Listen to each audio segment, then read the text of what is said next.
Известный индеец Чингачгук, он же Гойко Митич, встретился со студентами Северо-Остинского госуниверситета. Легенда кинематографа делился со всеми своим актерским опытом, рассказывая о самых ярких моментах творческой карьеры. Формат живого общения с настоящей звездой – это всегда интересно и незабываемо. Особенно, когда кумир многих поколений делится самым сокровенным в работе режиссера детского кино. Мужская часть собравшихся задавалась вопросом у актера, как стать героем в реальной жизни. По мнению Гойко, в современном обществе гораздо важнее оставаться настоящим мужчиной. Однако больше всего студенты интересовались, есть ли у актера любимая роль. Митич признался, трудно выделить одну роль. Все роли были пережиты одинаково. Однако образ грека Алексиса Сорбаса ближе всего. Диалог легендарного Чингачгука со студентами получился насыщенный и интересный. Собравшиеся еще долго не отпускали главного индейца европейского кино, получив автографы и фотографию на память. Гойко Митич, конечно же, известен всему миру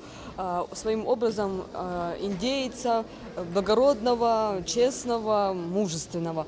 Но, и, конечно же, необычно видеть создателя этого образа здесь, сейчас, с нами, рядом.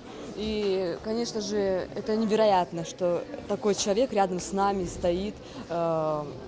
И, безусловно, это, конечно, для меня лично приятно видеть кумира многих поколений здесь, на нашей земле.